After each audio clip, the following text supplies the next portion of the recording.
hace muchos años, durante 1985 leía en la famosa revista Selecciones un artículo que llamaba Una carta en la billetera. Y estaba escrito por un periodista, Arnold Fine. El autor, el periodista Arnold, relataba cómo se encontró una billetera en la calle y a partir de ahí empiezan a ocurrir una serie de incidentes encadenados. La billetera solo tenía $3, dentro una vieja carta ajada que parecía llevar años guardada ahí, y la carta de impecable redacción y de palabras tristes estaba fechada 60 años atrás, de cuando Arnold encuentra la billetera. La carta estaba, insisto, ajada, arrugada, y ponía fin a un romance, se ve que a causa de los padres de la enamorada. Era ella quien le escribía al caballero que aparentemente era el dueño de la billetera que se perdió.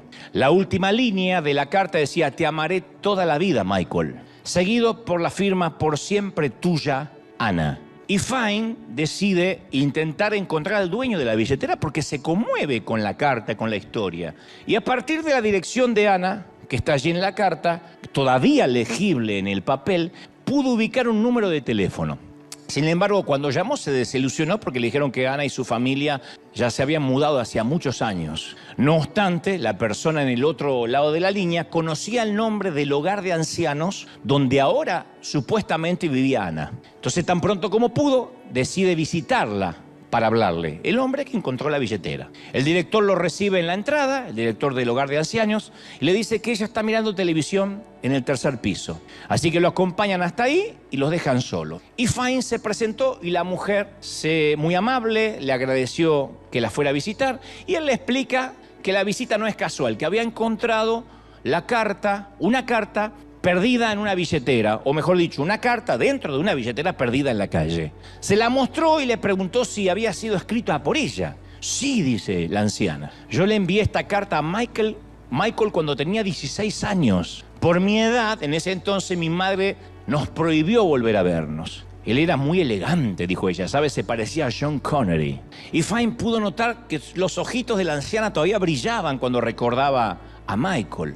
Ella le contó que por razones de la vida, por no existir las redes sociales, nunca más se volvieron a encontrar. Se llamaba, dice, Michael Goldstein. Dudo que aún esté vivo. Pero nunca me casé, dijo la anciana, porque yo no he podido olvidarlo nunca. Y luego, secándose discretamente una lágrima, agregó, yo tenía temor que si me casaba con alguien más de manera inconsciente, lo iba a estar comparando todo el tiempo con Michael. Así que decidí quedarme sola. Fine le agradeció el tiempo que le dedicó, la señora se marchó y mientras que está saliendo del edificio el caballero, un guardia que estaba en la entrada le pregunta cómo le había ido con la visita. Entonces él le refiere la historia y le dice, bueno, por lo menos conseguí que me dijera el apellido del hombre, del enamorado. Se llama Michael, o se llamaba Michael Goldstein. Goldstein, dice el guardia. Hay un tal Mike Goldstein que vive en el 8º piso de este mismo edificio. Entonces Fine se regresó. No es una historia inventada, es una historia verídica, insisto, que salió en su momento en una edición de septiembre de 1985 en Selecciones. Entonces se vuelve para subir al 8º piso, donde pregunta por Michael Goldstein. Entonces le presentan al caballero, ya anciano obviamente, le dice, ¿usted perdió su billetera? Sí, dice el anciano. La extravié el otro día cuando salí a caminar. Y el anciano estaba encantado de haberla recuperado. Y Fine le dijo, me tomé la libertad de leer la carta que guardaba en su billetera. El anciano dice, ¿la leyó? Bueno, es que tenía que tratar de ubicar al dueño. Y esto me llevó a encontrar, creo, dónde está Ana. Y Michael quedó pálido.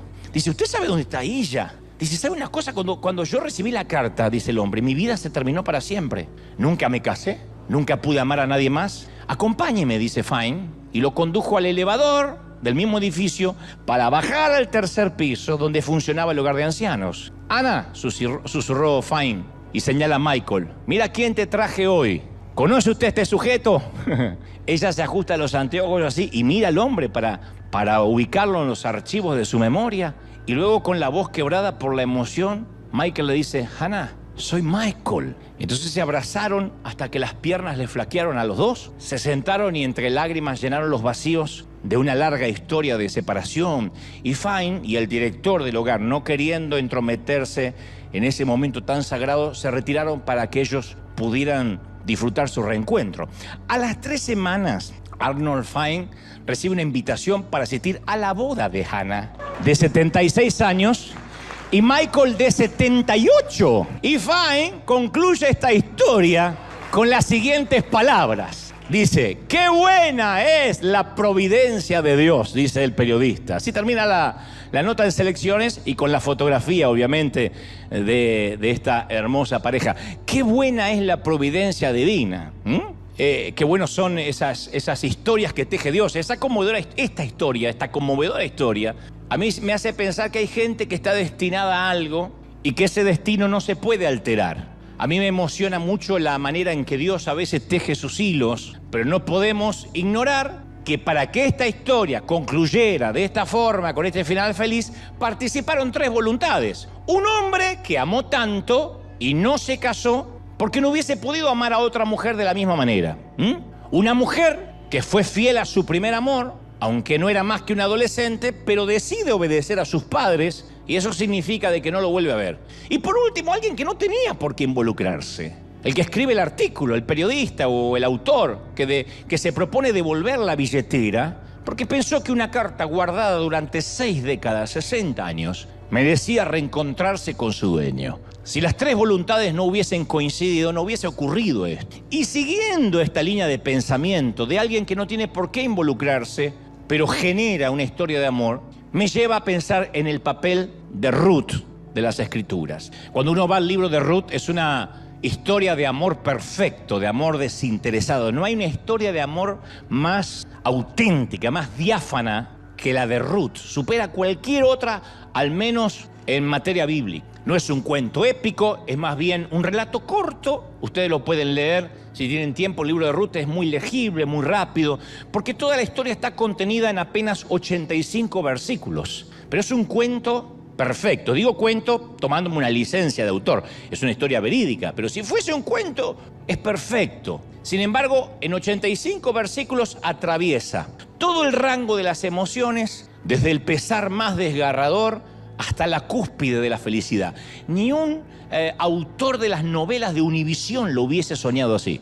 A las 7, 6 centro, La Rosa de Guadalupe. No, esto es mucho mejor. Aparte, es la representación perfecta de la redención. Entonces, cuando uno va a la historia de Ruth, en el primer capítulo se nos presenta la familia de Elimelech, formada por su esposa Noemí, sus 2 hijos que se llamaban Malón y Kelión. De pronto, así de un versículo al otro, la Biblia narra que viene una hambruna a Israel, un tiempo de escasez que fuerza a Elimelech, el padre de familia, y su familia a irse a los campos de Moab, a irse a otra nación. A veces el hambre nos hace ser inmigrantes, nos lleva a tierras que no quisiéramos ir.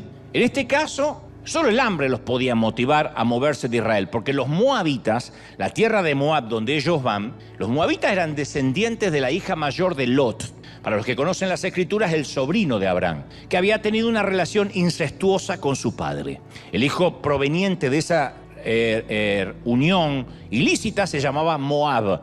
De ahí surgen los moabitas. O sea que los ancestros de Israel y los de Moabita, los ancestros tenían una relación cercana, pero aún así los moabitas y los israelitas por alguna razón se despreciaban entre sí. Moab, para que tengas una idea, era la misma nación que alguna vez un rey llamado Balac le paga al mercenario Balaam para que profetizara contra Israel. Balaam siempre estaba hostil para con Israel e Israel para con Moab. Entonces cada vez que Balaam iba, dije Moab con Israel e Israel con Moab. Entonces estaban como hostiles, no se llevaban bien. Y además el culto moabita estaba lleno de imágenes eróticas, conductas obscenas, por la idolatría abominable que tenía Moab. Te doy este panorama para que digas, wow, había hambre en Israel para que se vayan ahí, ¿no? No es una tierra maravillosa para mudarse. Entonces el hecho de que Elimelech llevara a su familia a Moab nos da una idea de la gravedad de la situación,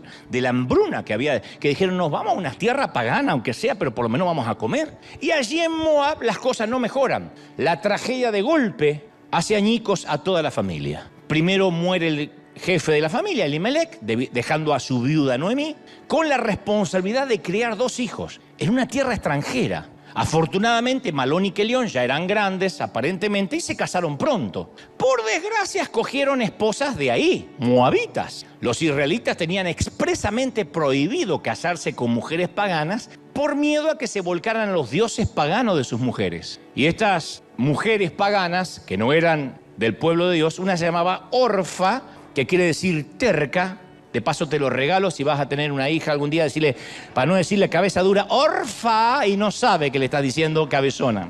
Y la otra, Ruth, que significa amistad o amiga. Ruth se casó con Malón, que aparentemente es el hijo mayor, era el hijo mayor, y Orfa se casó con Kelión, que era el hermano menor. Y Noemí y sus hijos vivieron por lo menos una década allí en Moab. Y las cosas siguen empeorando. Todo eso está en los primeros versículos del libro que lleva el nombre de Ruth. Tanto Malón como Kelión, los 2 hijos de Noemí, mueren repentinamente, dejando a las 3 mujeres a merced de ellas mismas. La suegra con las 2 nueras. Y en esa cultura era una situación casi imposible para sobrevivir. 3 viudas, sin ningún hijo, ni parientes cercanos que las sostengan en tiempo de hambre, no podían tener expectativas de sobrevivir mucho tiempo. Así que, aunque juntaran sus magros recursos, no podían sobrevivir. 3 mujeres viudas, las 2 nueras viudas, la suegra viuda. No se nos dice en la Biblia qué causó la muerte de los hombres, pero el hecho de que fallecieran Elimelec, Malón, Kelión, los 3, nos da una idea remota de cuán dura habrá sido la vida en esos días. Posiblemente murieron por el hambre, no sabemos por qué. Entonces Noemí, Ruth y Orfa llegaron al borde de la ruina, están solas en una tierra que no conocen, mejor dicho, que no es la tierra propia. Y de pronto un día Noemí oye que la sequía en Israel había amainado, se había acabado, que otra vez Dios había visitado su pueblo para darles pan, que habían empezado a cosechar, y ella dijo, tenemos que volver a casa. Pero ahora tenía un problema, era viuda, sin hijos, la Biblia dice pobre y envejecida, carente de tierras, de pertenencias, sin parientes cercanos con los que contar para cuidarlas. Así que Noemí dijo, bueno, morir por morir, me voy a morir en Israel, por lo menos me muero en la tierra donde nací. Y regresaba a Belén, dejando allí enterrados, sepultados a su marido y a sus hijos en una tierra que Dios había olvidado. Y ambas nueras inician el viaje difícil con Noemí, con la suegra, de vuelta.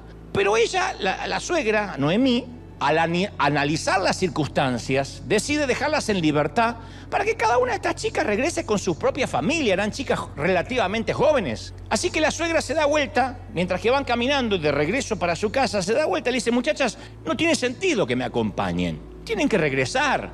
Y esta es una escena realmente conmovedora, porque a Noemí no le queda nada que darle a sus nueras. No tiene dinero, está pobre, envejecida, no tiene conexiones, no puede ayudarlas. Lo único que puede regalarles es la bendición de liberarlas de la carga de tener que cuidar a una vieja, de una señora grande. ¿Qué van a andar cuidando una anciana, chicas? ¿Esclavizadas a mí? ¿Para qué? Si yo ya no soy técnicamente la suegra. Sus maridos murieron.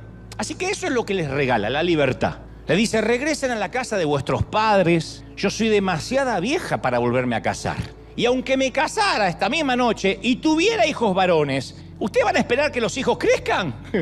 ¿Van a esperar que los chiquitos crezcan para que se transformen en sus maridos? Es una locura, van a perder la vida. Entonces, en otras palabras, le dicen, van a tener más oportunidades de conseguir un marido si se quedan aquí en su propia tierra. Y la Biblia dice que ellas, las 2 nueras, lloraron, levantaron la voz y empezaron a sollozar y se despiden a la suegra de su suegra con un beso. Orfa le dice, te quiero mucho, suegra, pero tienes razón. Yo no puedo esperar a que me des otro hijo, tengo que hacer mi vida. Y Ruth se aferra con firmeza a su suegra. Y yo veo en la historia 2 nueras en esta misma relación. Las 2 lloran, las 2 se conmueven. Ruth se queda con su suegra. Orfa regresa a su casa.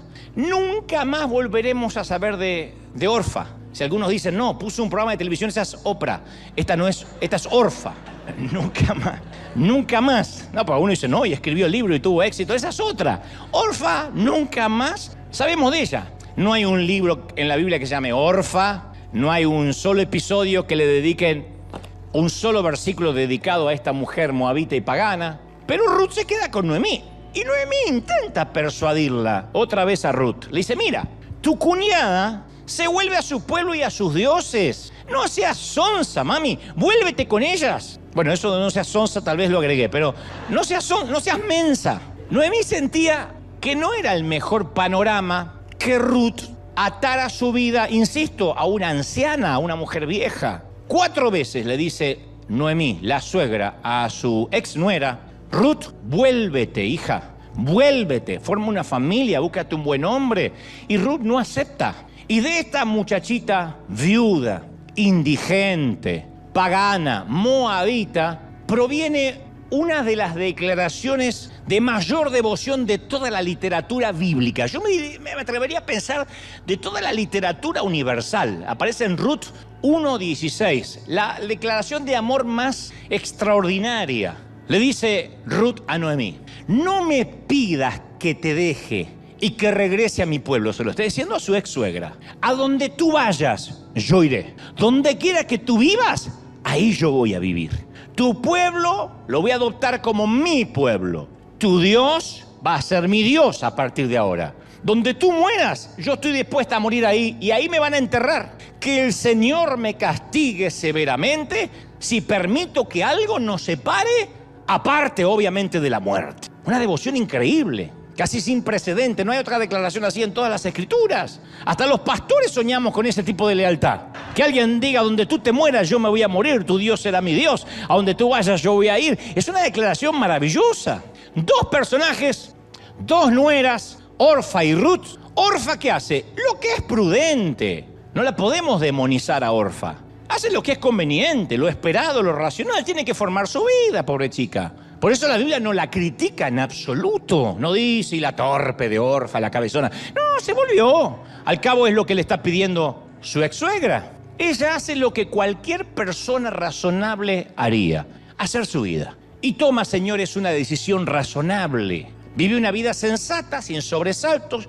No sabemos qué pasó con ella. Habría que tener un spin-off, una suerte de historia lateral a la principal para saber qué pasó con Orfa. Pero sabemos de Ruth, la otra nuera, que hace lo que haría una persona poco racional, que no tiene los patitos en fila.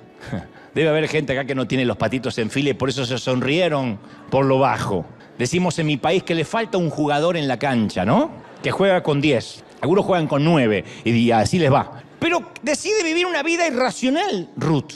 Y Dios no le pidió que hiciera esto, no le dijo: quédate con tu suegra. Fue ella quien lo eligió. Y a partir de esa elección, quiero que ahora me presten muchísima atención, quizás más que antes. A partir de esa decisión le van a empezar a suceder cosas sorprendentes, pero ella no lo sabe cuando toma la decisión. Ella apuesta todo lo que tiene exclusivamente por amor. Por eso yo la llamé como subtítulo a la historia: El amor después del amor. Que por cierto es una canción de un famoso rockero argentino, Fito Páez. Pero el amor después del amor es que ella no tendría que amar, no tiene la obligación de amar a su ex suegra, porque ella no tiene obligación para con ella, porque el hijo de su suegra se murió. Algunos no soportan a la suegra con el hijo vivo, ¿te imaginas con el hijo muerto? Algunos dicen: la tengo que fumar a mi suegra, no me queda otra, porque si no se me arma con el hijo. El hijo se murió, algunos no la llaman nunca más. De hecho, Noemí es lo que se llama en el español una madre política. Un amigo me dijo una vez: fíjate qué mala que será la política, que cuando la unes con la palabra madre se transforma en suegra. La política ensucia todo, hasta una madre la transforma en suegra.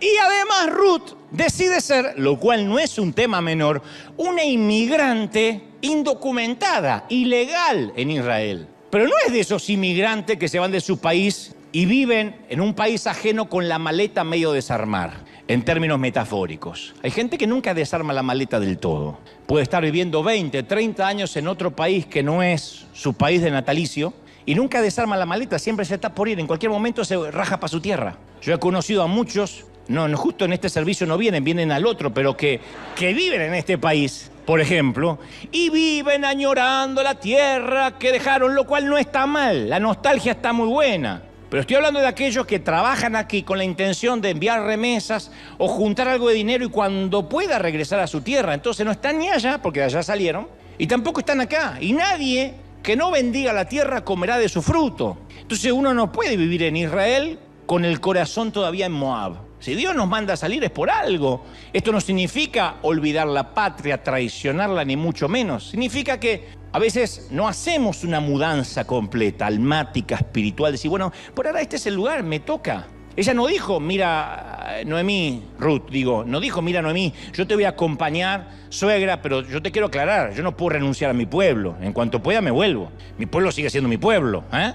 Mi Dios sigue siendo mi Dios. Yo no puedo andar cambiando de dioses. Ella le dijo, no. Literalmente, tu pueblo será mi pueblo y tu Dios será mi Dios. Esas no son solo palabras, esa es una decisión. Cuando Dios nos lleva de una tierra a otra, nos mueve geográficamente, uno tiene que tomar la decisión de decir, bueno, mi temporada ahora es esta, 100%, no un poco.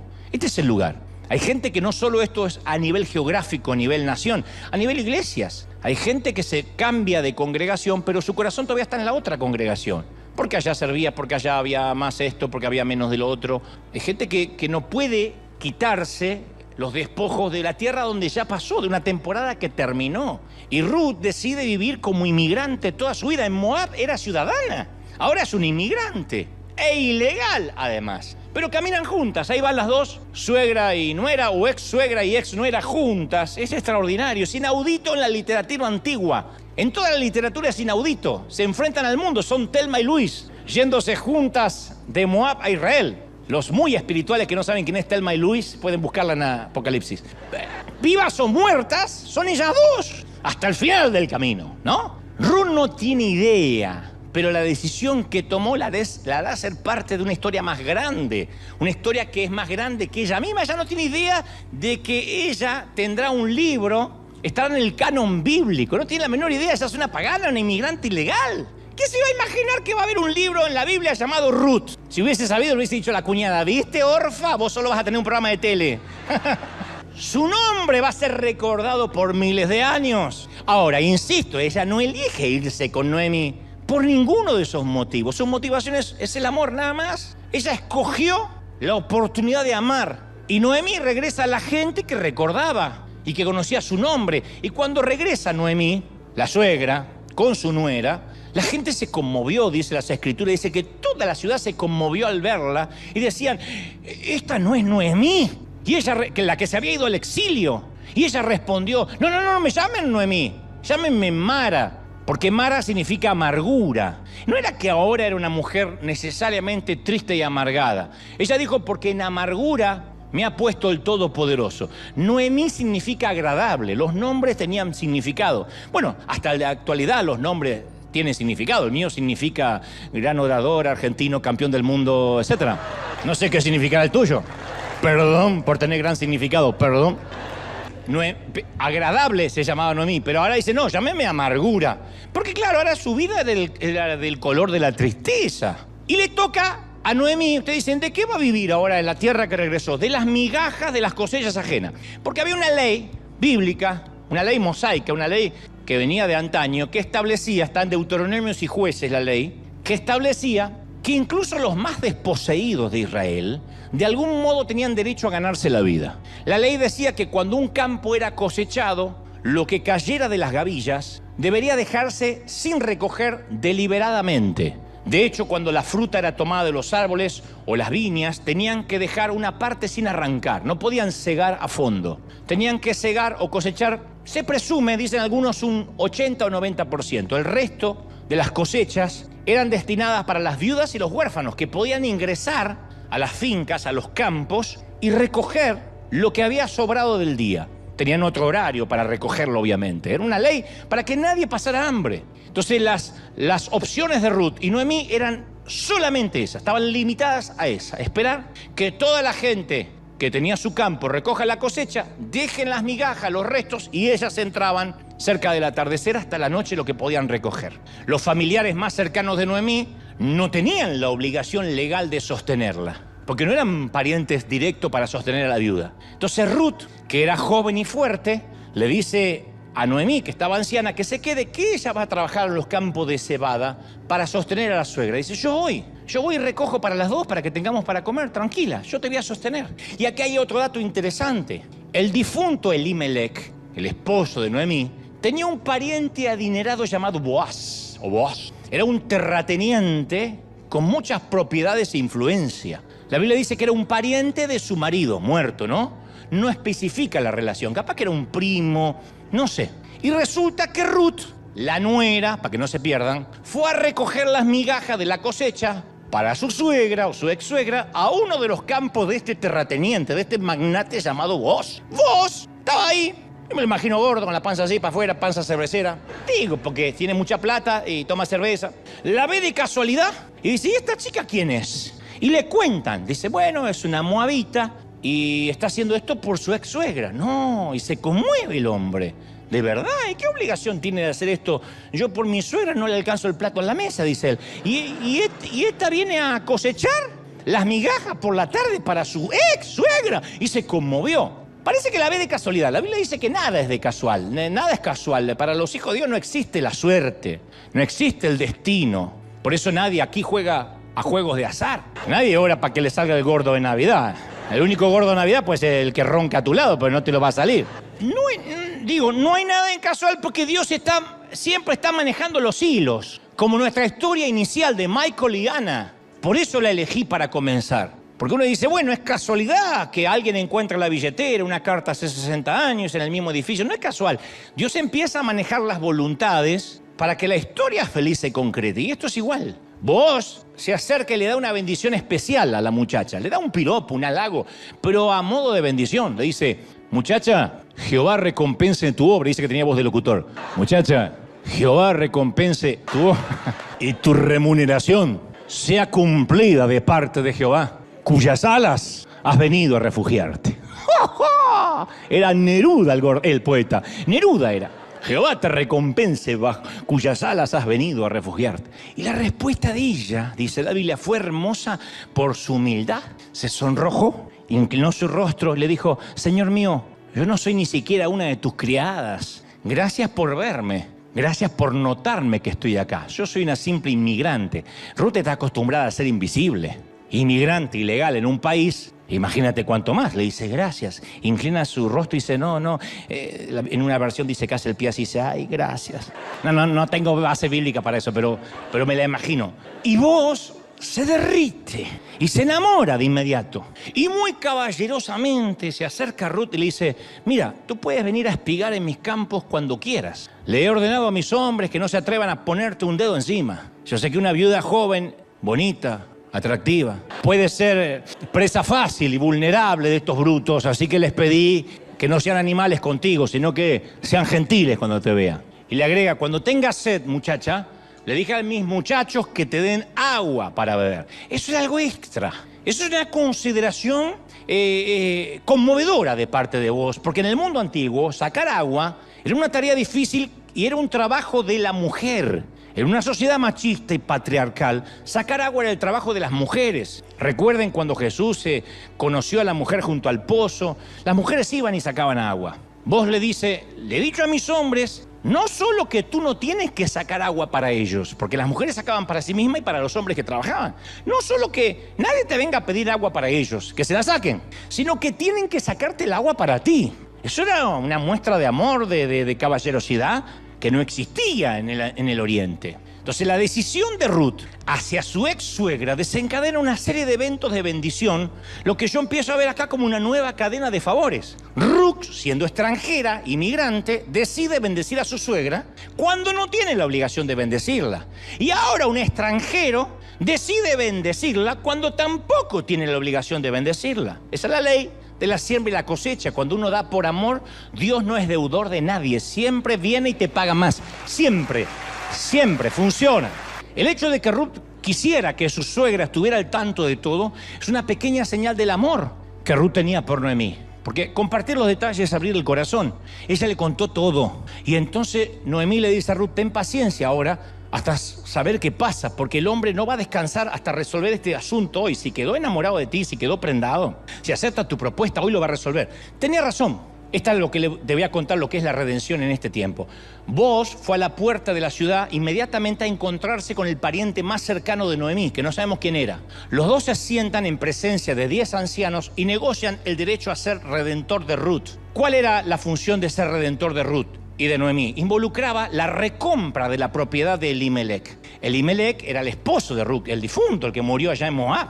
Había que recomprar la propiedad. Entonces el pariente cercano, no identificado, quiere comprar la propiedad, pero no le interesa casarse ni con Noemí ni con Ruth. Entonces le dice a vos, no, redime tú, cómpralo tú. Usa mi derecho porque yo no quiero redimir. No sé si no se quería casar, por ahí dijo Noemí es muy vieja y la otra es muy joven, estaba en la mitad, no tengo la menor idea. O capaz que el tipo era casado. ¿Cómo se sellaba un contrato formal públicamente? Según la costumbre, el pariente se quita la sandalia y se la da a vos, que era una forma de decir, ocupa mi lugar. Y vos, le dice a los ancianos y a todo el pueblo, vosotros sois testigos de que he adquirido todo lo que era de Elimelec, de Noemí, y todo lo que fue de Kelión, que le corresponde por herencia a Kelión y Malón. Y que también tomo por mujer a Ruth, la moabita, para restaurar el nombre del difunto sobre su heredad. Más que restaurar, estaba enamoradísimo de la flaca, pero lo quería restaurar igual al difunto. Para que el nombre del muerto no se borre de entre sus hermanos y de la puerta de su lugar. Vosotros sois testigos hoy. Y ese día acepta casarse con Ruth y acepta comprarle todas las tierras que había perdido Elimelec y Noemí. Yo digo, a todo el mundo le encanta una historia de amor, una buena historia de amor como esta, contada en 85 versículos, y la gente de Belén no era la excepción, ¿eh? Entonces, a medida que circulaba la noticia de esta inusual transacción que se realizaba en la puerta de la ciudad, los vecinos empezaron a reunirse, levantaban las manos y bendecían a la extranjera. Hay un montón de palabras de bendición. Te bendecimos, hija. A una moabita. Vos y Ruth se casaron y el Señor los bendijo con un hijo. Y el nacimiento de ese niño hizo tal conmoción que todas las mujeres de Belén le dieron una bendición a la bendita suegra Noemí. En lugar de bendecir a la mamá flamante, Ruth, fueron a buscar a la señora. Y le dijeron, loado sea Jehová, que hizo que no te faltase pariente, cuyo nombre será celebrado en Israel, el cual será restaurador de tu alma, sustentará tu vejez, pues tu nuera, que te ama y te amó siempre, ha dado a luz, y ella es de más valor para ti que 7 hijos. Eso es impresionante, porque en esa cultura patriarcal, que una hija, que las mujeres eran desechables, y nuera encima, fuera mejor que 7 hijos, era increíble. 7 era el número perfecto. Ella dijo, tener esa nuera es mejor que haber tenido 7 hijos varones. Eso habrá sido un récord mundial. Una mujer que superó tener 7 hijos varones en los tiempos, insisto, patriarcales. Y un último detallito, un remate extraordinario. Un epílogo que sorprende a cada israelita que lee esta historia. Al niño de Ruth y Boaz lo llaman Obed. Y Obed se convierte en el padre de Isaí. Las últimas palabras de esta historia de amor están en Ruth capítulo 4, versículo 22. Las últimas palabras de esta historia dice, e Isaí, como colorín colorado, como fin, dice, e Isaí fue el padre de David. O sea que Ruth engendró a Obed, Obed a Isaí, e Isaí fue el padre de David. Así termina la historia. Mientras van pasando los créditos, dice, e Isaí fue el padre de David. Para los entendidos, Ruth fue la bisabuela del rey David. El rey David, el héroe David, el salmista David. Ahora resulta que Ruth, una gentil, una moabita, una indocumentada, una ilegal, una pagana, terminó siendo la bisabuela de David. Es extraordinario. Resulta que David, el mejor rey de Israel, no era israelita de sangre pura. Por parte de la bisabuela tenía algo de sangre moabita. Así es como Ruth, una mujer moabita, aparentemente destinada a la viudez, a la maldición como posiblemente orfa, su lealtad y amor la llevaron lejos de su propia gente, fue traída como inmigrante a Israel y llegó a ser madre en la línea real que daría origen al gran e inolvidable rey y salmista de esa nación. Y recuerda que así como termina diciendo, y fue la bisabuela de David, el libro comienza diciendo, en los días que los jueces gobernaban Israel hubo hambruna en la tierra. Así empieza, un drama. Esta historia empezó en días dictatoriales, violentos, llenos de hambre. Nadie lo sabía, pero estos días estaban por terminar. Nadie sabía que un rey estaba por llegar a Israel en tiempos de hambre. Nadie podía haberlo adivinado, pero sucedió que una viuda pagana, moabita, gentil, amó a su suegra como a su propia madre. Hizo algo poco razonable con su vida. Realizó un acto de amor desinteresado Y eso significó que se desencadenara una serie de eventos, una cadena de favores. Ruth llegó a ser una heroína, no solo en su época, sino que sería recordada por los siglos de los siglos y escribirían sobre ella. Y no solamente en el Antiguo Testamento. Su historia no terminó con el nacimiento de su bisnieto David. ¿Recuerdan a quién llamaban Hijo de David? A Jesucristo. Jesús mismo no es una israelita, no fue una israelita de sangre pura. Jesús tenía algo de moabita, porque la historia de Ruth se convierte en parte de la historia de Jesús. Del linaje de Ruth nacería el Señor Jesucristo, el Redentor del mundo, por una buena decisión de amar a su suegra. ¡Ja, ja! ¡Qué historia!